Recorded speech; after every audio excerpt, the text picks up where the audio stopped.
हिंदू दोस्तों, MMS news 24 में मैं फरीद खान आपका स्वागत करता हूं। 11 मई का दिन था, 2025 का दिन था। इंदौर शहर था। इंदौर शहर में राजा रघुवंशी की धूमधाम के साथ शादी हुई थी। परिवार में काफी खुशी थी, काफी अच्छा माहौल था। राजा और सोनम की शादी हुई थी। परिवार ने यही सोचा था कि राजा हमारा जो ट्रांसपोर्टर का व्यवसाय करता है, इसकी जिंदगी अच्छी कटेगी। राजा अपनी पत्नी को लेकर हनीमून के लिए गया शिलांग, मेघालय में पहुंचा वो। उसके बाद 10 दिन जब पहुंचा, उसके 10 दिन के बाद ही यही हुआ कि परिवार से उसका संपर्क टूटा और 2 जून को उसकी लाश मिली। काफी छिन्न भिन्न अवस्था में राजा की लाश मिली थी। राजा की लाश मिलने के बाद परिवार बेचैन हुआ। और सबसे बड़ी बात यही रही कि राजा की लाश मिलने के साथ साथ सोनम भी लापता थी। सबको यही लगा कि कहीं अपहरण का मामला है या कुछ और मामला है, लेकिन सोनम कहीं भी किसी भी रूप में नजर नहीं आई। 9 तारीख हुई, 9 जून को पुलिस के सामने कुछ ऐसी चीजें निकलकर सामने आई कि सोनम सबके सामने दिखाई दी। गाजीपुर उत्तर प्रदेश में सोनम पहुंच चुकी थी शिलांग से, और शिलांग से गाजीपुर उत्तर प्रदेश पहुंचने के बाद उसने अपने चचेरे भाई को फोन किया। गोविंद नाम है। गोविंद से कहा कि मैं काफी परेशान हूं, मुझे कुछ समझ में नहीं आ रहा है।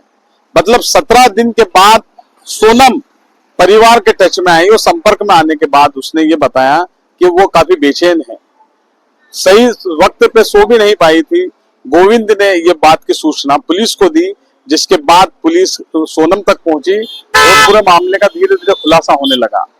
खुलासा ये हुआ कि जो राजा था, राजा की उसकी पत्नी सोनम ने हत्या कर दी गई। उसकी पत्नी ने, उसके वहां पर जो काम करता था, वो प्लाईवुड के व्यापारी थी सोनम। वहां पर राज कुशवाहा नाम का एक लड़का था, उससे उम्र में 5 साल छोटा था, लेकिन बताया जा रहा है कि राज से उसका अफेयर था। राज ने 3 शूटर जो थे उन लोगों को हायर किया और उसके बाद राज को उसने मार दिया। राज को क्या, अपने राजा को मार दिया। राज ने उन लोगों को, शूटर को जो थे उनको हायर किया। आकाश राजपूत है, राज कुशवाहा है और अन्य है। पुलिस इस मामले की छानबीन कर रही है। हालांकि सोनम का और उसके जो परिवार है, उसके पिताजी देवी सिंह, उनका यही कहना है कि मेरी जो बेटी है, मेरे जो बच्चे हैं, इस तरह का काम नहीं कर सकते हैं।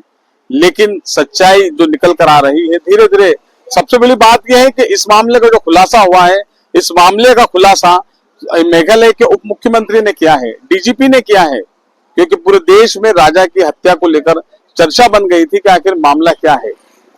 देवी सिंह ने यही कहा है कि मेरी बच्ची ऐसा काम नहीं कर सकती है।